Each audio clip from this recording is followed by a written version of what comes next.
أعوذ بالله من الشيطان الرجيم بسم الله الرحمن الرحيم الحمد لله رب العالمين والحمد لله الذي هدانا لهذا وما كنا لنهتدي لولا أن هدانا الله لقد جاءت رسل ربنا بالحق ثم الصلاة والسلام على جميع الأنبياء والمرسلين لا سيما على أشرفهم وأفضلهم سیدنا و نبینا بالقاسم محمد اللہم صل علی محمد وآل محمد اللهم صل على محمد وعلى اہل بیتہ الطیبین الطاہرین المعصومین الذین ذهب اللہ عنہم الرجس وطہرہم تطہیرا اللہم صل علی محمد وآل محمد اللهم صل على محمد وآل محمد.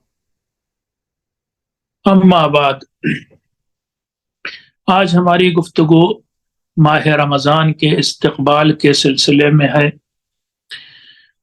اور یہ بہت بڑی نعمت ہوگی. ابھی تو ماہ رمضان میں چند روز باقی ہیں. اللہ ہمیں اگر تب تک سانسیں دیتا ہے اور دھڑکنیں دیتا ہے اور ہم زندہ رہتے ہیں، اور جیسا کہ خود قرآن مجید میں آیا ہے فَمَنْ شَهِدَ مِنْكُمُ الشَّهْرَ فَلْيَصُمْهُ، اور تم میں سے جو بھی اس مہینے کا گواہ بنے، یعنی جو بھی اس مہینے تک زندہ رہے، فلیسم ہو تو اسے پھر روزہ رکھنا چاہیے.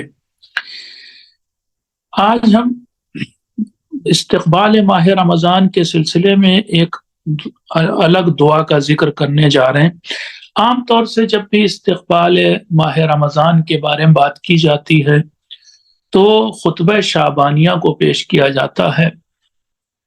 ظاہر سی بات ہے کہ خطبہ شعبانیہ کی اپنی خود فضیلت ہے، لیکن چونکہ شاید آپ نے وہ خطبہ شعبانیہ کئی بار سن بھی لیا ہو اور اس کی تفسیر بھی کئی بار علماء خطبہ اور ذاکرین سے سنی ہو، خود آپ نے شاید پڑھی ہو، اس لیے اس کو اس بار چھوڑتے ہوئے ہم ایک اور دعا کا تذکرہ کرنے جا رہے ہیں. یہ بھی بتا دیں کہ یہ برکت ہے اسلامی انقلاب کی کہ آپ میں سے جو لوگ تھوڑے سے نصیحہ ہیں انہیں یاد ہوگا کہ جب تک انقلاب ایران، اسلامی ایران نہیں آیا تھا تب تک ہمارے یہاں یہ ان دعاؤں کا کوئی چلن نہیں تھا، حتیٰ کہ لوگ اس خطبے سے کہ جسے خطبہ شعبانیہ کہا جاتا ہے اور جو شعبان کے آخری جمعے کے دن پیغمبر نے دیا تھا، اس خطبے سے بھی لوگ آشنا نہیں تھے انقلاب سے پہلے. پھر انقلاب کے بعد دھیرے دھیرے یہ سی چیزیں عام ہوئیں، اور پھر اب تو خطبہ برابر ہر سال پڑھا جاتا ہے، اور جمعہ بھی جو آتا ہے ماہ رمضان سے پہلے اس میں اکثر خطبہ یہی خطبہ یعنی جو خطبہ شعبانیہ کو یا پیغمبر کے اس سرمن کو پیش کرتے ہیں کہ جو انہوں نے ماہ رمضان سے ٹھیک پہلے دیا تھا. لیکن چونکہ جیسے میں نے کہا آپ اس کو شاید بار بار سن چکے ہوں، تو میں دوسری دعا کو آپ کے سامنے پیش کرنے جا رہا ہوں. اس دعا کو ہم لوگوں کی لاپرواہی ہے، یہ کوتاہی ہے اور کم سعادتی ہے کہ ہم اس دعا کو نیگلیکٹ کیے ہوئے ہیں. اور یہ دعا ہے صحیفہ سجادیہ میں استقبال ماہ رمضان کی. دو دعائیں دراصل ہیں، ایک تو صحیفہ سجادیہ میں نئے چاند کو دیکھنے کے بعد کی دعا ہے، اور ایک استقبال ماہ رمضان کی دعا ہے. میں تھوڑا تھوڑا ان دونوں دعاؤں کا ذکر کروں گا، کچھ ٹکڑے دونوں دعاؤں سے آپ کے سامنے پیش کروں گا میں. اس کے بعد کچھ چیزیں چاند کے بارے میں ڈسکس کریں گے. پھر اس کے بعد اگر موقع ہوا تو یہ جو دعا روزانہ ماہ رمضان میں پڑھی جاتی ہے، یا علی و یا عظیم، اس دعا کے اوپر بھی تھوڑی سی روشنی ڈالیں گے، لیکن اگر وقت ہوا تو. آئیے شروع کرتے ہیں اس دعا سے کہ جو صحیفہ سجادیہ میں ہے، اور یہ نئے چاند کے بارے میں یا رویت ہلال جسے کہتے ہیں، یعنی چاند دیکھنے کے بعد جو دعا پڑھی جاتی اس دعا کا میں تذکرہ کرنے جا رہا ہوں. ایک بات آپ کو پہلے یہاں پر بتانا چاہتا ہوں، ہلال لفظ کیسے بنا عربی میں؟ ٹھیک ہے، ہلال کا مطلب چاند نہیں ہوتا ہے. دیکھیے، چاند کے لیے عربی زبان میں 3 لفظ عام طور پر استعمال ہوتے ہیں. ایک تو ہلال، دوسرا بدر، اور تیسرا قمر. ہلال کا مطلب ہوتا ہے نیا چاند. اب اس میں بھی اختلاف ہے کہ وہ نیا چاند کس دن کا، پہلی کا یا دوسری کا یا تیسری کا. بعض لوگ کہتے ہیں صرف پہلی والا، یا جو رات جو بھی 29ویں یا 30ویں کو جو چاند ہوا ہے وہ پہلی والا چاند جو ہے بالکل وہی ہلال ہے. دوسرا قول یہ ہے کہ نہیں، پہلی اور دوسری دونوں دن کا جو چاند ہوتا ہے وہ ہلال ہے. اور پھر تیسرا قول یہ ہے کہ پہلی، دوسری اور تیسری تک کا جو چاند ہوتا ہے اسے ہلال بولا جاتا ہے. پھر یہ چاند بڑھنے لگتا ہے، بڑھتے بڑھتے بڑھتے بڑھتے ماہ تمام جسے کہتے ہیں، ماہ کامل جسے کہتے ہیں، یعنی پورا چاند گول بالکل اس کا دائرہ ہو جاتا ہے. اس چاند کو جو بالکل گول دکھائی دیتا ہے، یعنی 14ویں کا چاند، اسے عربی میں بدر بولتے ہیں. پھر اس کے بعد ان تمام، اور پھر چاند گھٹنے لگتا ہے. ان تمام چاندوں کے لیے جو شروع سے چلے اور آخر تک رہے، یعنی شروع میں بڑھا پھر پورا ہوا اور گھٹا، ایک جنرل ٹرم قمر استعمال ہوتی ہے. تو چاند کے لیے 3 لفظ عام طور سے استعمال ہوتے ہیں.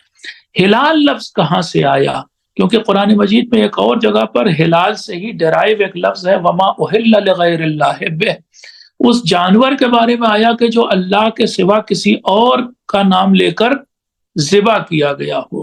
وہاں پر ہم لوگ ترجمہ کرتے ہیں ذبح، لیکن لفظ آیا نہیں ہے ذبح، قرآن میں آیا ہے وہ جو احلال کیا گیا ہو، وہ جو احلال کیا گیا ہو اللہ کے سوا کسی اور نام پر. اب احلال وہاں پر بھی وہ چھوٹا والا ہے یعنی 2 چشمی ہے. اس احلال کا، یا پھر یہ جو چاند نیا جسے ہلال بولتے ہیں، چھوٹی ہے سے یعنی 2 چشمی ہے سے یا لٹکا ہوا ہے سے لکھتے ہیں، اس ہلال کا مطلب کیا ہے؟ تو عربوں میں دیکھیں دستور تھا کہ جب کوئی بہت خوشی کسی چیز کی ہوتی تھی تو وہ لوگ شور مچاتے تھے، تالیاں بجاتے تھے، خوش ہوتے تھے. جس سے آج بھی ہوتا ہے کہ بہت موقع پر لوگ خوش ہوتے ہیں، تالیاں بجاتے ہیں، سیٹی بجاتے ہیں، خوش ہوتے ہیں. اس کو عرب لوگ ہلال کہتے تھے. پھر یہ چیز نئے چاند پر اس لیے یعنی کہی جانے لگی نئے چاند کے لیے، کیونکہ جب نیا چاند ہوتا تھا تو عرب بہت خوش ہوتے تھے، تالیاں بجاتے تھے، تو پھر نئے چاند کو ہی ہلال کہا جانے لگا. اسی طرح سے وہ جانور جو بتوں کے سامنے ذبح کیا جاتا تھا، اس وقت وہ لوگ بہت خوش ہوتے تھے کہ اب اس کا گوشت کھانے کو ملے گا، تو خوب تالی بجاتے تھے، خوب خوش ہوتے تھے. تو اس جانور کے لیے بھی اوہلا یا احلال کا لفظ استعمال ہونے لگا. تو لفظی معنی ہلال کا یہ ہے بہت خوش ہونا اور بہت سیٹی بجانا اور بہت زیادہ کسی کام پر جو ہے وہ قہقہے لگانا، یہ ساری چیز. اب اس سے آپ سوچئے کہ اسلام نے اس لفظ کو اٹھایا اور اپنے یہاں اسے دوسرے معنی میں کہ ہم بھی نئے چاند کو دیکھ کر خوش ہو جائیں، لیکن دوسرے سینس میں. اس لیے نہیں کہ ہمیں کھانے کو کچھ ملے گا اور پہننے کو کچھ ملے گا، بلکہ ایک بہار آ جائے ہماری زندگی میں. جس زندگی میں اب تک مردنی چھائی ہوئی تھی، جس زندگی میں اب تک کوئی عمل ہمارا اچھا نہیں ہو رہا تھا، اس میں اللہ نے ایک نیا پلان ہمارے لیے پیش کیا ہے کہ اب اس پلان کو اپنا لو، اس منصوبے کو اپنا لو اور اپنے اعمال کو اور اپنی معنوی کیفیت کو، اپنی روحانی کیفیت کو بہتر بنا لو. تو یہ چیز آپ کے ذہن میں رہے کہ ہلال کا مطلب کیا. اب میں آگے پڑھتا ہوں دعا کو. بسم اللہ الرحمن الرحیم. ایھا الخلق المطیع الدائب السریع. امام زین العابدین علیہ السلام فرماتے ہیں چاند کو خطاب کر کے کہ اے وہ خلق، اے وہ مخلوق کہ جو اللہ کی مطیع ہے، بالکل کہنا ماننے والی ہے، الدائب السریع، بہت تیزی سے چل رہی ہے، بہت تیزی سے موو ہو رہی ہے. آمنتو بمن نور بک الظلم، میں اس ذات پر ایمان لایا ہوں، اس اللہ پر ایمان لایا ہوں جس نے اے چاند تیرے نور کے ذریعے ظلمتوں کو، اندھیروں کو دور کر دیا. اب یہ سب سمبولک ہے. اگر ہم سمجھیں تو امام کہنا چاہ رہے ہیں کہ یہ جو ماہ رمضان کا چاند ہے، یہ ہماری زندگی میں جہاں اندھیرے ہی اندھیرے چھائیں، جہاں گناہ ہی گناہ کا اندھیرا ہے، وہاں پر یہ چاند نور لا سکتا ہے. فَأَسْأَلُ اللَّهَ رَبِّي وَرَبَّكَ، تو میں اللہ سے سوال کرتا ہوں، اللہ سے مانگتا ہوں، اپنے رب سے اور تیرے رب سے. وخالقی وخالقک، جو میرا بھی خالق ہے اور تیرا بھی خالق ہے. یہ امام چاند کو مخاطب کر کے ساری باتیں کہہ رہے ہیں.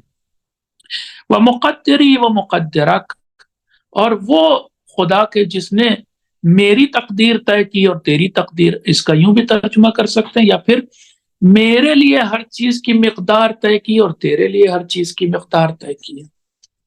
ومصوری ومصورک، اور جس نے مجھے صورت و شکل بخشی ہے اور جس نے تجھے بھی ایک صورت و شکل بخشی ہے. چاند دیکھیے، نہیں ہم لوگ یعنی اپنے مثالوں میں کہتے ہیں فلاں انسان کا چہرہ تو چاند کی طرح ہے، تو وہ ایک چہرے کی بھی تشبیہ چاند سے دی جاتی. مصوری و مصورک، وہی اللہ کے جس نے مجھے بھی صورت و شکل دی اور تجھے بھی صورت و شکل دی. کیا مانگ رہے ہیں امام پہلے شروع میں؟ ان یصلی علی محمد وآلہ، کہ اللہ رحمت نازل کرے محمد وآل محمد علیہ السلام پر. وَأَن يَجْعَلَكَ هِلَالَ بَرَكَةٍ لَا تَمْحَقُهَا الْأَيَّامُ وَطَهَارَةٍ لَا تُدَنِّسُهَا الْآثَامُ. اور دوسری دعا بس میری یہ ہے کہ اے چاند، تو آ تو گیا ہے، تو نمودار تو ہو گیا ہے، اللہ تجھے برکت والا چاند قرار دے. لا تمحقها الایام، ایسی برکت کہ جو دنوں کے گزرنے سے زائل نہ ہو، جائے نہ برکت، یعنی زمانہ گزرے مگر برکت باقی رہے. وطہارت لا تدنسها الآثام، اور ایسی طہارت بھی تو لے کر کے آئے، پاکیزگی، نفس کی پاکیزگی، کہ جس پہ گناہوں کی وجہ سے وہ پاکیزگی نجاست میں نہیں بدلنے پائے. ہلال امن من الآفات، ایسا چاند کہ جو تجھے ایسا چاند اللہ قرار دے کہ جو آفتوں سے بچانے والا یا آفتوں سے امان میں رکھنے والا ہو.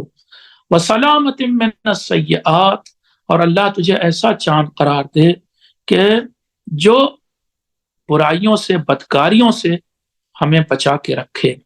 ہلال سعد لا نحصا فیہ، اللہ تجھے ایک ایسا اچھا اور خوشگوار آسپیشس چاند قرار دے، بہت خوش نصیب چاند قرار دے کہ جس کے بعد کوئی منحوسیت نہ رہ جائے. وَيُمْنٍ لَا نَقَدَ مَعَهُ، اور اللہ تجھے ایسا، کیا کریں ہمارے پاس اردو میں لفظ بہت کم ہوتے ہیں. یمن اور سعد لگ بھگ ایک ہی معنی میں ہم ٹرانسلیٹ کر سکتے ہیں کہ بہت ہی، جس کو آپ نیک کہتے ہیں، تاریخیں نہیں کہتے نیک ہیں یہ بد ہیں، نیک نیک ہو، تیرا آنا نیک ہو، تو نیکی کا چاند مانا جائے. لا نقد معہو، جس کے بعد کوئی ایڈورسٹی یا کوئی برائی نہ رہ جائے. وَيُسْرٍ لَا يُمَازِجُهُ عُسْرٌ، اور تجھے اللہ تعالیٰ ایک آسانی کا چاند قرار دے کہ جس کے ساتھ پھر کوئی مشکل نہ رہ جائے. وَخَيْرٍ لَا يَشُوبُهُ شَرٌ، اور اللہ تجھے اے چاند، اللہ تجھے خیر کا، برکت کا چاند قرار دے کہ جس کے بعد پھر کوئی شر نہ آنے پائے یا جس کو کوئی شر مٹانے نہ پائے. ایسا خیر، ایسی برکت، ایسی اچھائی کہ جس کو شر مٹانے نہ پائے. ہلال امن و ایمان، تو ایسا چاند ہو کہ جو امن کا چاند ہو، ایمان کا چاند ہو. نعمت و احسان، اور نعمت کا چاند ہو اور احسان کا چاند ہو. وسلامت و اسلام، اور سلامتی کا چاند ہو اور اسلام کا، یعنی ہم اللہ کے سامنے بس اس مہینے میں تیری وجہ سے جھک جائیں، بچھ جائیں اللہ کے سامنے. اللہم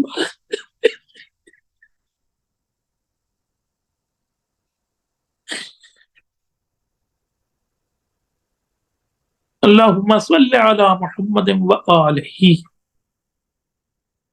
یا اللہ تو رحمت نازل فرما حضرت محمد مصطفیٰ صلی اللہ علیہ وآلہ وسلم اور ان کی آل پاک پر.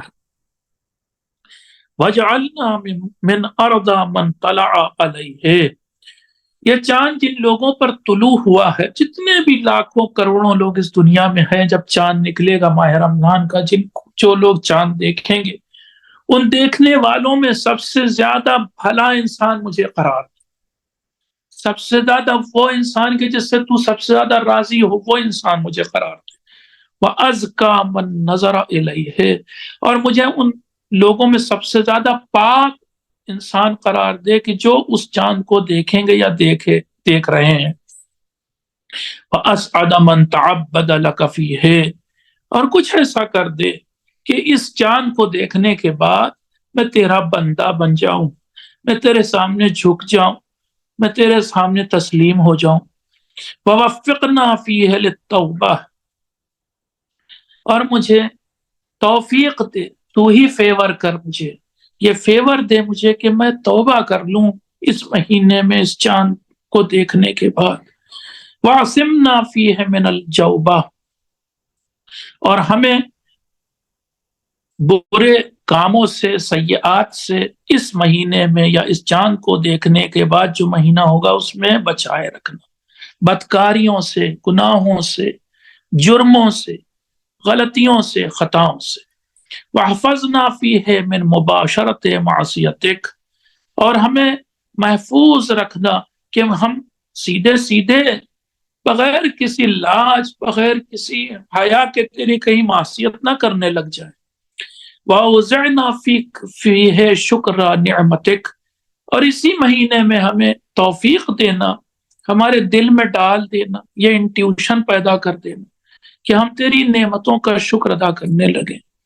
وَأَلْبِسْنَا فِيهِ جُنَنَ الْعَافِيَةِ، اور دیکھ اسی مہینے میں ہمارے اوپر ایک ایسی ڈھال پہنا دینا کہ جو عافیت کی ڈھال ہو. وَأَتْمِمْ عَلَيْنَا بِاسْتِكْمَالِ طَاعَتِكَ فِيهِ الْمِنَّةَ، اور اسی مہینے میں اپنے احسانات کو ہم پر تمام کر دینا. جیسے روز غدیر نہیں آیا ہے کہ الْيَوْمَ أَكْمَلْتُ لَكُمْ دِينَكُمْ وَأَتْمَمْتُ عَلَيْكُمْ نِعْمَتِي، جس طرح سے غدیر میں اللہ نے نعمتیں تمام کی، معنوی اور روحانی نعمتوں کو اس مہینے میں مجھ پر تمام کر دینا ہے میرے مالک. إِنَّكَ الْمَنَّانُ الْحَمِيدُ، تو تو احسان کرنے والا ہے، تو تو قابل حمد ہے، تو تو قابل تعریف ہے. صلی اللہ علی محمد وآلہ الطیبین الطاہرین، اور اللہ درود و رحمت نازل فرمائے محمد وآل محمد علیہ السلام پر. یہ منتخب اور سلیکٹڈ ورسز تھیں اس دعا سے کہ جو چاند کو دیکھ کر امام چاند، وہ بھی کسی بھی مہینے کا لیکن خصوصی طور پر ماہ رمضان کے چاند کو دیکھ کر امام زین العابدین علیہ السلام اس دعا کو پڑھا کرتے تھے. اب ایک اور دعا، یعنی دعا نمبر 44 ہے صحیفہ سجادیہ کی، کہ امام کس طرح سے ماہ رمضان کا استقبال کرتے تھے.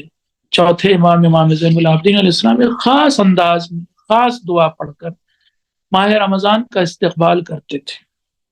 مجھے جب بھی لفظ استقبال یاد آتا ہے، آپ سے شاید کبھی بیان کیا ہو، تو مجھے امام زین العابدین علیہ السلام کا وہ واقعہ یاد آتا ہے.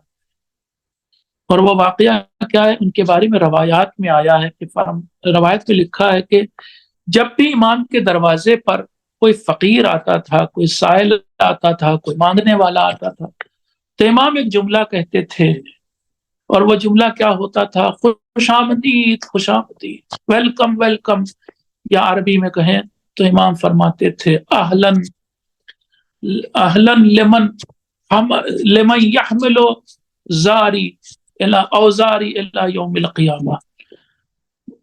خوش آمدید، خوش آمدید، آؤ آؤ. اس فقیر سے کہتے تھے ارے تم تو وہ انسان ہو کہ جو میرے بوجھ کو لے کر روز قیامت تک مجھے پہنچائے گا. تو امام فقیروں کو استقبال کرتے تھے، انہیں ویلکم کہتے تھے. اور جب اللہ کا مہینہ ہو تو آپ سوچئے کہ امام کس قدر ریسپیکٹ کرتے ہوں گے اس مہینے کی. آپ کو بتائیں اس دعا میں بھی، اور پھر ایک دعا اگر آپ کو توفیق ہو اور مجھے بھی توفیق ہو تو ماہ رمضان کے ختم ہونے کے دن بھی ایک دعا ہے امام زین العابدین کی. اس میں امام رخصت کرتے ہیں اس مہینے کو، اور وہاں پر اس مہینے کو امام ایک مخلوق، ایک زندہ انسان کی طرح سمجھ کر خطاب کرتے ہیں، اسے سلام کرتے ہیں. ماہ رمضان کو بار بار سلام کرتے ہیں. وہ زبردست ہے، جملے پڑھنے لائق ہیں وہ جملے کہ جس میں امام سلام کر رہے ہیں ماہ رمضان. فی الحال یہ دعا دیکھتے ہیں اس میں کیا کہہ رہے ہیں امام. بسم اللہ الرحمن الرحیم الحمد للہ الذی ہدانا لحمدہ، شکر ہے خدا کا کہ اس نے ہمیں اس بات کا موقع دیا کہ ہم اس کی تعریف کر سکیں۔ وجعلنا من اہلہ، اور اس نے ہمیں اس بات کی توفیق دی، ہمیں اس بات کا موقع دیا کہ ہم حمد کرنے والوں میں، تعریف کرنے والوں میں شامل ہو جائیں۔ لنکون لإحسانہ من الشاکرین، تاکہ ہم اس کے احسان کا شکریہ ادا کر سکیں۔ لِيَجْزِيَنَا عَلَى ذَلِكَ جَزَاءَ الْمُحْسِنِينَ، اور اس نے ہمیں یہ جو تعریف کا موقع دیا ہے، ہم منہ سے کہہ پا رہے ہیں الحمدللہ، یا اللہ بڑا مہربان ہے، بڑا رحمان ہے، بڑا احسان کرنے والا، یہ جو تعریفیں ہم اس کی کر رہے ہیں، یہ تعریف کا جو اس نے جذبہ ہمارے اندر ڈالا، یہ بھی اس لیے ڈالا تاکہ ہمیں وہ نیک لوگوں کی جزا دے سکے۔ وَسَبَّلَنَا فِي سُبُلِ إِحْسَانِهِ لِنَسْلُكَهَا بِمَنِّهِ إِلَىٰ رِضْوَانِهِ، اور اللہ نے ہمارے لیے راستے کھول دیے ہیں۔ کس چیز کے راستے؟ وہ راستے کھولے جن پر چل کر اللہ کا خاص احسان ان لوگوں پر ہوتا ہے جو اس راستے پر چلتے ہیں، تاکہ ہم ان راستوں پر چل کر اس کے رضوان یعنی اس کی مرضی تک پہنچ جائیں، وہ ہم سے راضی ہو جائے۔ ایسے راستے اس نے ہمارے لیے بنا دیے ہیں۔ الحمدللہ الذی جعل من تلک السبل شہرہ، اور انہی راستوں میں سے جو راستے جن پر چل کر اللہ تک انسان پہنچ سکتا ہے یا اللہ کی مرضی اور خوشنودی تک پہنچ سکتا ہے، انہی راستوں میں سے ایک راستہ ہے جس کا نام رمضان المبارک ہے، جس کا نام ماہ رمضان ہے۔ شہر رمضان، خود ہی آگے کہہ رہے ہیں ماہ رمضان، شہر الصیام جو روزوں کا مہینہ ہے، شہر الاسلام جو اسلام کا یعنی تسلیم ہو جانے کا، یہاں پر اسلام دین کے معنی میں نہیں بلکہ تسلیم ہو جانا، اللہ کے سامنے پوری طور سے جھک جانا، سبمیشن کا مہینہ ہے۔ شہر الظہور، اور یہ شہر الطہور، اور یہ پیورٹی کا، اپنے کو پاک کرنے کا، پرج کرنے کا مہینہ ہے۔ شہر التمحیص، اور اپنے کو ٹیسٹ کرنے کا، اپنے کو آزمانے کا مہینہ ہے، دیکھیں ہم کہ ہم کتنے پانی میں ہیں، اس بات کا مہینہ ہے۔ شہر القیام، اور یہی وہ مہینہ ہے کہ جس میں ہمیں رات میں کھڑے ہو کر نمازیں پڑھنی ہے اور ثواب اس کا حاصل کرنا ہے۔ اب آگے کہہ رہے ہیں فَأَبَانَا فَضِيلَتَهُ عَلَى سَائِرِ الشُّهُورِ بِمَا جَعَلَهُ مِنَ الْحُرُمَاتِ الْمَغْفُورَةِ، اور اللہ نے جو باقی 11 مہینے ہیں سال کے، ان کا درجہ کم کر دیا، اس مہینے کو اوپر اٹھا دیا درجے میں۔ باقی ایسے باقی مہینوں کی فضیلت کو اوپر نہیں اٹھنے دیا اللہ نے ماہ رمضان کے برابر۔ کیوں؟ کیسے یہ کام کیا؟ کیونکہ اللہ تعالیٰ نے اسی مہینے میں یعنی ماہ رمضان میں بہت سی چیزوں کو حرام کر دیا۔ اب آپ کو شاید یہ لگے کہ بہت سی چیزوں کو ماہ رمضان میں حرام کر کے اللہ نے اسے فضیلت دی ہے۔ ہاں، حرام کا مطلب ہم لوگ اصل میں غلط سمجھے ہوئے ہیں۔ حرام کا مطلب ہم سمجھتے ہیں صرف اور صرف وہ چیز کی جو گندی ہے، خراب ہے، نجس ہے۔ ایسا نہیں، حرام لفظ بنا ہے، حرام، احترام، حرام، یہ سب ایک ہی فیملی کے لفظ ہیں۔ احترام والی چیزیں، اس مہینے میں ہم اللہ کے احترام میں کچھ نہیں کھاتے، اس مہینے میں اللہ کے احترام میں کچھ نہیں پیتے۔ میں آپ سے ایک سوال کرتا ہوں، آپ فرض کر لیجئے کہ کھانا کھا رہے ہیں اور ابھی آپ کا لقمہ اٹھنے جا رہا ہے کہ اتنی دیر میں آیت اللہ العظمی سیستانی حفظہ اللہ تشریف لے آئے آپ کے سامنے۔ اب آپ لقمہ کھا پائیں گے؟ آپ فوراً لقمہ رکھ دیں گے، احترام میں شاید کھڑے بھی ہو جائیں ان کے احترام میں۔ تو یہ کھانا تو ابھی آپ کے لیے حلال تھا، کیوں نہیں کھا رہے ہیں؟ آپ کہیں گے احترام میں ان کے ہم نہیں کھا رہے ہیں، ہم کھڑے ہو گئے۔ تو یہ تو معمولی ہمارے جیسے ایک انسان ہے، ٹھیک ہے، عالم ہے، مقدس ہے، ٹھیک ہے، لیکن معصوم بھی نہیں ہے۔ اور پھر اب معصوم تک پہنچیے، اور پھر معصوم کو بنانے والے خدا تک۔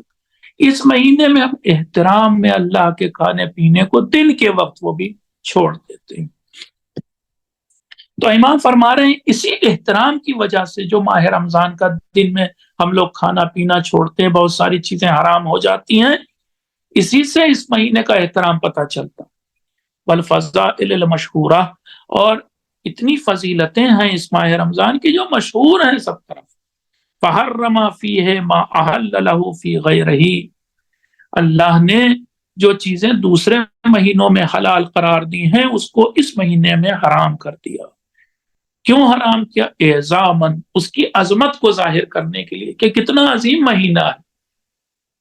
وحجر فیہ المطاعم ومشارب اکراما، اور اس میں اللہ نے منع کر دی بہت ساری کھانے پینے کی چیزیں تاکہ اس مہینے کی ریسپیکٹ کی جا سکے۔ وجعل لہ وقتا بینا، اور اللہ نے اس کے لیے خاص وقت بیان کر دیا یا بنا دیا۔ لا یجیز جل عز ان یقدم قبلہ، اللہ تعالیٰ اس بات کی اجازت نہیں دیتا کہ اس ماہ رمضان کے مہینے کو آگے پیچھے کسکایا جائے یا اس کے وقت کو بدلا جائے۔ ولا يقبل ان يؤخر عنہ، یہ بات بھی اللہ قبول نہیں کرتا کہ وقت کے پہلے یا وقت کے بعد ماہ رمضان کو اپنایا جائے یا کہا جائے کہ ابھی رمضان نہیں آیا بعد میں آئے گا ماہ رمضان، ایسا نہیں، جو اس کا وقت ہے اسی میں۔ اللہم صلی علی محمد وآلہ، پالنے والے رحمت نازل فرما محمد وآل محمد علیہ السلام پر، وَأَلْهِمْنَا مَعْرِفَةَ فَضْلِهِ۔ اب امام مانگنا شروع کر رہے ہیں، کہہ رہے ہیں کہ ہمیں تو پتہ ہی نہیں کہ اس مہینے کی فضیلت کیا ہے، یا اللہ تو پہچانوا دے، تو بتا دے کہ اس مہینے کی فضیلت کیا، ہمارے دل میں یہ بات ڈال کہ ہم اس مہینے کو سمجھیں، درک کریں، اس کی معرفت پیدا کریں۔ وَإِجْلَالَ حُرْمَتِهِ، اور ہم سمجھ سکیں کہ اس کا احترام کتنا زیادہ ہے، اس بات کی توفیق عنایت فرما۔ وَالتَّحَفُّظَ مِمَّنْ حَذَرْتَ فِيهِ، اور اس مہینے میں ہمیں ایسی انسٹنکٹ عطا فرما کہ جس کے ذریعے ہم ان چیزوں سے دور رہ سکیں جو تو نے منع کی ہیں۔ وَعِنَّا عَلَى صِيَامِهِ، اور پالنے والے مدد فرما کہ ہم روزے رکھ لے جائیں اس مہینے میں۔ بِكَفِّ الْجَوَارِحِ عَنْ مَعْصِيَتِكَ، اور روزے بھی معمولی روزے نہ ہو، ان روزوں میں ہم کوئی گناہ نہ کریں، بس ایسا روزہ ہو۔ وَاسْتِعْمَالِهَا فِيهِ بِمَا يُرْضِيكَ، اور اس مہینے کو جو ماہ رمضان کا مہینہ ہوگا ہم غنیمت سمجھ کے ہر اس کام میں استعمال کر لے جائیں کہ جس سے تو راضی ہوتا ہے، یعنی اس کو فرصت غنیمت سمجھیں، وہ والی بات ہے، اس کو ایک بہت غنیمت موقع سمجھیں تجھے راضی کرنے کا، خوشنود کرنے کا۔ حَتَّى لَا نُصْغِيَ بِأَسْمَعِنَا إِلَىٰ لَغْوٍ، یہاں تک ہمارے روزے کی کیفیت پہنچ جائے، معمولی روزہ نہ ہو، کوالٹی والا ہو، اچھائی والا ہو، جس میں کوئی خاص خصوصیت پائی جاتی ہے جو تجھے پسند ہو۔ کیسا روزہ ہو کہ ہم کوئی لغو بات، بیہودہ بات، بے تکی بات، بکواس بھی نہ سنیں۔ وَلَا نُسْرِعَ بِأَبْصَارِنَا إِلَىٰ لَهْوٍ، اور ہم آنکھ کے ذریعے اپنی کسی بری چیز کو اس مہینے میں دیکھیں نہ، ایسا کر دے۔ حَتَّى لَا نَبْسُطَ أَيْدِيَنَا إِلَىٰ مَحْظُورٍ، اور ہم اپنے ہاتھوں کو بھی کسی پروہیبٹڈ چیز، منع کی ہوئی چیز کی طرف نہ بڑھائیں، جو تو نے منع کیا، جن کاموں سے روکا ہے، جو بری چیزیں ہیں ان کی طرف ہاتھ نہ بڑھائیں۔ وَلَا نَخْطُوَ بِأَقْدَامِنَا إِلَىٰ مَحْجُورٍ، اور ہم اپنے قدموں سے چل کر کے کسی غلط کام کے لیے نہ جائیں اس مہینے میں۔ حَتَّى لَا تَعِيَ بُطُونُنَا إِلَّا مَا أَحْلَلْتَ، دیکھیے بڑی واقعاً بہت مشکل کام امام بیان فرما رہے ہیں کہ ایسا کر دے کہ ہم شک شبہ والی چیزیں بھی پیٹ میں نہ ڈالیں اس مہینے میں، صرف وہی چیزیں ڈالیں جو تو نے حلال قرار دی ہیں۔ وَلَا تَنْطِقَ لِأَلْسِنَتِنَا إِلَّا بِمَا مَسَّلْتَ، اور جو کچھ ہم بولیں بس وہی بولیں کہ جس کو تو نے جس کی اجازت دی ہے۔ وَلَا نَتَكَلَّفَ إِلَّا مَا يُدْنِي مِنْ ثَوَابِكَ، اور ہم اپنے کو زحمت میں نہ ڈالیں سوائے ان کاموں کے میں زحمت میں ڈالنے کے کہ جو جس سے تیرا ثواب حاصل ہوتا ہو۔ ولا نتعاطى الا الذي يقي من عقابك، اور ہم کسی ایسے کام میں نہ پڑیں، کسی اپنے ایسے کام میں مشغول نہ ہوئیں کہ جس میں تیرا عقاب رکھا ہو، جس سے تو ناراض ہوتا ہو، ایسے کام سے ہمیں بچائے رکھنا۔ ثم خلص ذلك كله من رياء المرائين، اتنا سب کرنے کے بعد اب امام فرما رہے ہیں اچھے اچھے کام کر لے جائیں، اس مہینے میں گناہوں سے بچ جائیں، آنکھ بچ جائے، کان بچ جائے، زبان بچ جائے، ہاتھ بچ جائے، پیٹ بچ جائے بری چیزوں سے، حرام چیزوں سے، گناہوں سے۔ پھر امام فرما رہے ہیں، ہم لوگ کہتے ہیں نا بری نظر نہ لگ جائے، امام فرما رہے ہیں کہ اپنی ہی نظر خراب نہ ہو جائے ہماری، کہ ہم دوسروں کو یہ کام سارے دکھانے کے لیے نہ کرنے لگے، ریا نہ کرنے لگ جائے، شو آف نہ کرنے لگے۔ بعض موقع پر ہم کوئی نیک عمل کرتے بھی ہیں تو شو آف کی وجہ سے وہ ضائع ہو جاتا ہے، ختم ہو جاتا ہے اس کا اثر، اللہ اسے قبول نہیں کرتا ہے کیونکہ یہ ریاکاری ہے۔ وَالسُّمْعَةِ الْمُسْمِعِينَ، اور سننے والوں کی، اور جو جیسے یہ بھی بتا دیں یہاں پر دو معنی میں استعمال ہوا سمعۃ المسمعین، بعض موقع پر ہم لوگ شہرت کی خاطر یہ ساری بات کرتے ہیں، میں ذرا پسند کیا جاؤں، لوگ میرے مثلا تقریر کو، میرے اشعار کو، میرے مثلا اس طرح سے خاص ڈریس اپ ہونے کو، یہ سب چیزیں مجھے شہرت دلاتے، میں بہت مشہور ہو جاؤں۔ آج کل تو خیر آپ دیکھیں سوشل میڈیا پہ یہ جو ہے نا لائک کیجئے فلاں کیجئے، یہ ہے کیا؟ سب شہرت طلبی ہے۔ یہ آپ کو معلوم ہے یہ بھی گناہ ہے، حرام ہے۔ آدمی یہ کوشش کرے کہ میں مشہور ہو جاؤں، میرا نام ہو، لوگ مجھے پہچانے، حرام ہے یہ گناہ ہے۔ لا نشرک فیہ احدا دونک، ہم اپنے روزے میں کسی کو شامل نہ کریں، کسی طرف نگاہ نہ کریں، لوگ کیا کہیں گے، لوگ کیسے دیکھیں گے، لوگ مجھے اچھا مانیں گے نہیں مانیں، سب کچھ پرواہ نہ کریں، صرف اور صرف ہماری نگاہ، ہماری توجہ صرف اور صرف تیرے اوپر ہو، سارا اٹینشن، ساری توجہ، سارا کانسنٹریشن تیرے اوپر ہو۔ ولا نبتغی فیہ مرادا سواک، اور تیرے سوا ہم کوئی مراد نہ چاہیں، ایسا ماہ رمضان، اس رمضان کو قرار دینا۔ یہ چنندہ جملے تھے امام زین العابدین علیہ السلام کی دعا نمبر 44 کے۔ اب اگر آپ اجازت دیں تو میں تھوڑا سا اس دعا کے بارے میں جو ہم لوگ روزانہ پڑھتے ہیں، اتنی تیزی سے وہ دعا ہمارے یہاں ہندوستان میں پڑھ دی جاتی ہے، میکینیکل ایک عمل ہو جاتا ہے، بہت تیزی سے جان چھڑانے کی حیثیت کی تقریباً کیفیت رکھتی ہے کہ جب ہم وہ دعا پڑھتے ہیں، یا علی ہو، یا عظیم، یا غفور ہو، یا رحیم، انت الرب العظیم الذی لیس کمثلہ شیء وہو السمیع البصیر۔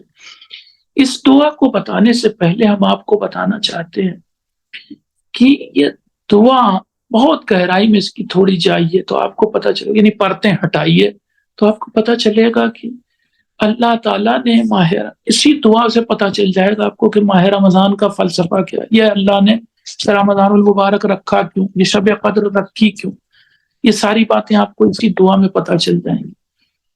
دیکھیے ایسا ہے کہ اللہ کو تو یہ پتہ تھا نا کہ ہم انسان جب اس دنیا میں آئیں گے تو گناہوں میں ڈوب جائیں گے، گناہوں کے سمندروں میں ڈوب جائیں گے، اور ہو بھی رہا ہے، روزانہ گناہ ہی گناہ، گناہ ہی گناہ۔ آپ سوچئے ہم یہاں بیٹھے ہوئے ہیں، دنیا میں کتنے مظلوم ہیں جو مارے جا رہے ہیں، ہم کچھ نہیں کر رہے ہیں، یہی کیا کم گناہ ہے؟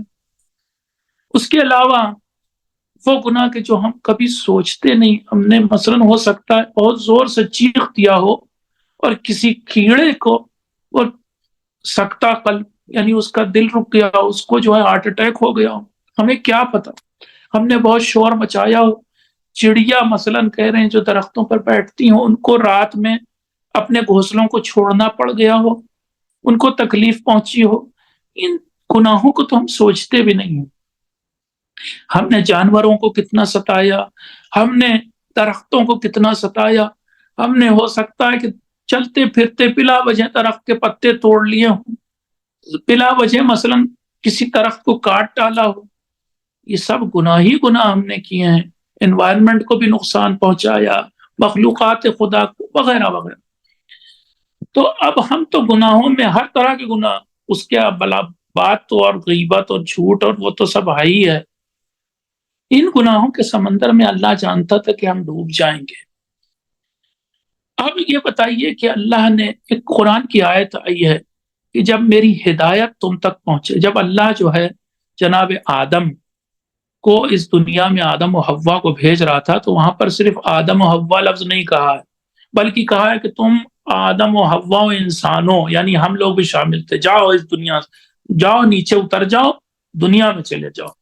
جب ہم اس دنیا میں آ رہے تھے اس وقت اللہ نے کہا کہ جب میری کبھی ہدایت تم تک پہنچے، فمن تبع ہدایا، تو جو میری ہدایت کو کیچ کر لے گا یا ہدایت کے راستے پر ہماری رہنمائی دی ہوئی رہنمائی کے راستے پر چل پڑے گا، تو بس ہم اسے پھر معاف کر دیں گے اور اس کو جو ہے وہ درجات جنت کے اور ساری چیزیں وہ سب دیں گے۔ تو اس کے لیے اللہ نے کیا ہدایت بھیجی؟ وہ تو آپ کہہ سکتے ہیں کہ انبیاء بھیجے، کتابیں بھیجی، وہ بھی ٹھیک، انہی کتابوں میں سے ایک پارٹ یہ ماہ رمضان کے روزے بھی بھیجے اس نے، اور صرف اس روزے کے ذریعے، ذرا گہرائی سے سوچئے گا، تھوڑا سا شاید آپ کو خشک بھی لگے بات، انہی روزوں کو رکھ کر کے، اس ماہ رمضان کو، اس شب قدر کو رکھ کر کے اللہ نے ایک پلان بنایا۔ دراصل آپ گہرائی سے سوچیں تو یہی پہنچیں شاید، ایک پلان بنایا ہم کو گناہوں کے سمندر سے نکالنے اور پاک کرنے کا، اور پھر اس کے بعد ہم کو جنت میں واپس پہنچانے کا، یہ پلان ہے۔ اس کے لیے اس نے کیا کیا؟ اس نے سمجھ لیا کہ یہ بندے ہمارے، یہ گناہگار، یہ کمزور انسان جس کو اپنے ارادے کے اوپر بھی پورا کنٹرول نہیں، ایسا انسان، اس کے ہم مثلا کہہ رہے ہیں کہ نیک اعمال کی قیمت بڑھا دیتے ہیں، ہے قرآن میں، من جاء بالحسنۃ فلہ عشر امثالھا ومن جاء بالسیئۃ فلا یجزی الا مثلھا، جو انسان روز قیامت ایک نیکی لے کے آئے گا اس کو ہم اس کا 10 گنا اجر دیں گے، جزا دیں گے، اور جو ایک انسان ایک برائی لے کر آئے گا اس کی 10 گنا سزا نہیں، ایک ہی سزا ہوگی، نیکی کی 10 گنا جزا اور برائی کی ایک ہی سزا۔ یہ اللہ نے ایک قانون بنا دیا۔ اب اس پر چل کر کے ہم ایسا کر سکتے تھے کہ کم ہی نیکی ہوں، 10 ٹائم ملٹیپلائی ہو کر کے نیکی زیادہ ہو جائیں، لیکن پھر بھی ہمارے بچنے کے چانس بہت کم تھے، کیونکہ پھر بھی گناہ بہت زیادہ ہیں۔ تو اللہ نے پھر ایک پلان ہمارے لیے، ان میں سے، ان پلانس میں سے ایک پلان ماہ رمضان کا ہے۔ اب آپ اس پلان کو سمجھ کر کے دعا پڑھیں، اور پلان بنانے والا، منصوبہ بنانے والا کون کہلاتا ہے؟ رب کہلاتا ہے۔ جو بھی پلان بناتا ہے اس کو عربی میں رب کہتے ہیں، جو بھی ہمارے لیے قانون بناتا ہے اس کو بھی رب کہتے ہیں۔ تو اب رب ہے۔ اب دیکھیے اس دعا کو پڑھیے اور دیکھیے اس میں کچھ جملے ہیں، 1 2 3 4 5 6 7 8 جملے، اور 8 ہی دوسری طرح کے جملے، یعنی کل ملا کے 16 جملے جو کنیکٹ ہوتے ہیں آپس میں آپ کو کنیکٹ کر کے دکھاتا ہوں، پھر آپ کو جو میں کہنا چاہ رہا ہوں شاید بہتر سمجھ میں آئے۔ دعا یہاں سے شروع ہوتی، یا علیو، کیا مطلب ہے؟ یا علیو کا مطلب اے وہ خدا کے جو بلند ہے، علی کا مطلب ہوتا ہے بلند، انگلش میں کہیں تو ایگزالٹڈ۔ اب اس جملے کے بعد آپ پہلے کے آپ یہ 7 جملے 8 جملے پڑھ جائیے، پھر اس کے بعد 8 جملے جو آتے ہیں اس کا پہلا والا یعنی نواں جملہ، شروع سے اگر چلیں گے تو نواں جملہ پہلے والے جملے سے کنیکٹ ہوتا ہے، پھر 10واں جملہ جو آئے گا وہ دوسرے جملے سے کنیکٹ ہوگا، پھر 11واں تیسرے سے، ایسے کنیکٹ ہوتا ہے۔ تو یا علی جو کنیکٹ ہوتا ہے، وَهَذَا شَهْرٌ عَظَّمْتُهُ، جو خود بلند ہو وہی تو بلند کر سکتا ہے کسی مہینے کو۔ تو آگے آ رہا ہے یا علی، تو شروع میں کہا، آگے کیا آ رہا ہے؟ وَهَذَا شَهْرٌ عَظَّمْتُهُ، اور یہ وہ مہینہ ہے کہ جسے تو نے عظمت دی ہے، اے بلند خدا یہ وہ مہینہ جسے تو نے عظمت دی ہے۔ یا عظیم، اے عظیم، وَكَرَّمْتَهُ آخر میں آئے گا، اور تو نے اس مہینے کو تکریم دیا، یعنی احترام دیا، یعنی اس کو ریسپیکٹ دی ہے۔ یا غفور، تیسرا شروع کا جملہ، اور بعد میں آئے گا وَشَرَّفْتَهُ، جو معاف کرنے والا ہے خدا، بہت غفور ہے، بہت معاف کرنے والا ہے. یہی معاف کرنے والا ہی تو شرف دے سکتا ہے. آپ بتائیے، میں آپ سے الگ سے پوچھ رہا ہوں، اگر کوئی شخص آپ کی غلطی کو معاف کر دے تو آپ کیا کہتے ہیں؟ یہی تو کہتے ہیں آپ نے بڑا احسان کیا. یہ شرف دے رہا ہے آپ کو وہ جو انسان آپ کی غلطی کو معاف کر رہا ہے. ایسے ہی اللہ جو غفور ہے، اس نے اس مہینے کو شرف دیا. اب یہ پلان کا حصہ سب ہے. دیکھیے پھر اگلا جملہ، یا رحیم ہو، اور اس سے کنیکٹ ہوتا ہے وہ آخر کا، وَفَضَّلْتَهُ عَلَى الشُّهُورِ، اے بہت مہربان خدا، تو نے کیا کیا؟ ماہ رمضان کو تمام مہینوں پر فضیلت دے دی. یہ پلان ہے تیرا. انتر رب العظیم، تو بہت بہترین پلان بنانے والا ہے. میں اپنی زبان میں ترجمہ کر رہا ہوں. کیا زبردست پلان بنانے والا ہے. وَهُوَ الشَّهْرُ الَّذِي، تو نے فضیلت ایسے دی کہ اسی مہینے میں الذی فرضت صیامہ علیہ وہو شہر رمضان، اس مہینے میں میرے اوپر روزے واجب کر دیے. میں گناہوں کے سمندر سے نکل کے جنت میں نہیں جا سکتا تھا، تو نے ایک کام کیا کہ ایک مہینے کے روزے واجب کیے میرے اوپر تاکہ مجھے نکال لے سمندر سے. الذی لیس کمثلہ شیء، کیا بہترین پلان کیا. تیرے جیسا تو کوئی پلان کر ہی نہیں سکتا. دیکھیے کیسے کیا اللہ نے. الذی انزلت فیہ القرآن، تو نے یہ وہ مہینہ رکھا، اسی میں قرآن بھی نازل کر دیا. تو نے روزے تو واجب ہی کیے تھے، اسی میں تو نے قرآن بھی نازل کیا. اور وہ قرآن بھی کیسا ہے؟ ھدی للناس وبینات من الھدی والفرقان، وہ ایسا ہے کہ جو لوگوں کو ہدایت دیتا ہے اور جو حق اور باطل ہے اس کے بیچ میں فرق کرنا سکھاتا ہے. وَهُوَ السَّمِيعُ الْعَلِيمُ، وَهُوَ السَّمِيعُ، وَهُوَ السَّمِيعُ، ابھی اتنا بتا رہے ہیں، اور تو بہت سننے والا ہے. جَعَلْتَ فِيهِ لَيْلَةَ الْقَدْرِ، تو سننے والا ہے. تو نے ہمارے گناہوں کو سنا، ہماری غیبتوں کو سنا، ہمارے جھوٹ کو سنا، تو تو نے ایک لیلۃ القدر بنا دی. اتنی بڑی بڑی غیبت کر رہے ہیں، اتنے بڑے بڑے جھوٹ، اتنے بڑے بڑے بہتان لگا رہے ہیں، یہ کیسے معاف ہوں گے؟ جعلت فیہ لیلۃ القدر، کہ تو نے اس مہینے میں ایک لیلۃ القدر بنا دی، ایک شب قدر بنا دی. البصیر، تو دیکھ رہا تھا ہماری حالت کو کہ ہم کتنی گئی گزری حالت میں گناہوں میں ڈوبے ہوئے ہیں. جعلتها خیرا من الف شہر، پھر تو نے اس ایک رات کو ہی 1000 مہینوں سے بہتر بنا دیا. یعنی اب ایک رات اعمال کر لو تب بھی ہم تمہیں اتنا زیادہ دے دیں گے، 1000 مہینوں سے زیادہ اجر دے دیں. ایک رات کے اعمال کو اتنا بلند کریں گے، اتنا اس کا ریٹ بڑھائیں گے، اتنی قیمت بڑھائیں گے کہ 1000 مہینوں کے اعمال سے بھی زیادہ قیمت میں اسے خرید لیں گے. اور صرف اس لیے کہ تمہارا بھلا ہو جائے، صرف اس لیے کہ تم جنت پہ پہنچ جاؤ. تو یہ بہرحال اس اعتبار سے ایک ذہن میں آتی بات تو آپ کے سامنے پیش کی کہ اس دعا کی میں بہت کچھ گہرائی پائی جاتی ہے.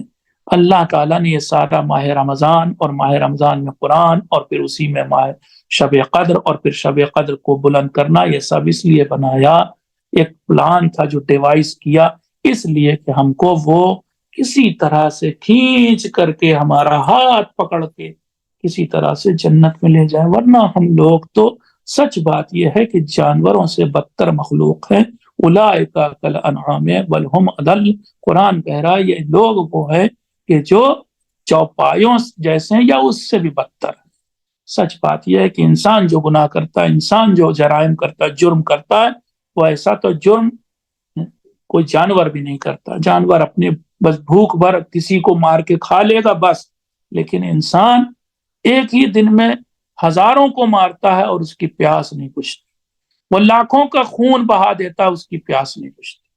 تو ہم جیسے گناہ گاروں کو، ہم جیسے خطا کاروں کو اس ایسے سمندر سے، جو گناہوں کا سمندر، اس سے نکالنے کے لیے، نجات دینے کے لیے، چھٹکارا دلانے کے لیے اللہ نے ایک پلان بنایا جس کا نام ماہ رمضان ہے.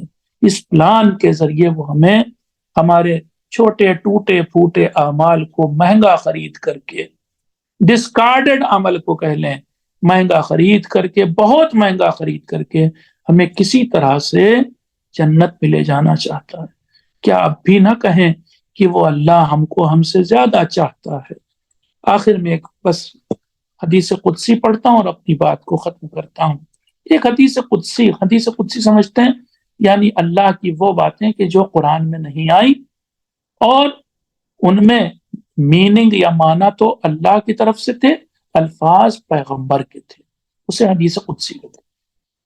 یعنی ہے اللہ ہی کی بات. ایسے کہہ لیں اللہ کہہ رہا ہے ایک جگہ پر لو علم المدبرون کیف اشتیاقی بہم لما تو شوقا، کاش وہ لوگ کہ جنہوں نے میری طرف پیٹھ کر لی، جنہوں نے مجھے چھوڑ دیا، جنہوں نے مجھے ترک کر دیا، جنہوں نے میری طرف سے اپنا چہرہ پھیر لیا، کاش وہ لوگ یہ بات جانتے کہ میں انہیں کتنا چاہتا ہوں، میں ان سے کتنا پیار کرتا ہوں، کتنا اشتیاق رکھتا ہوں میں ان سے ملنے کا.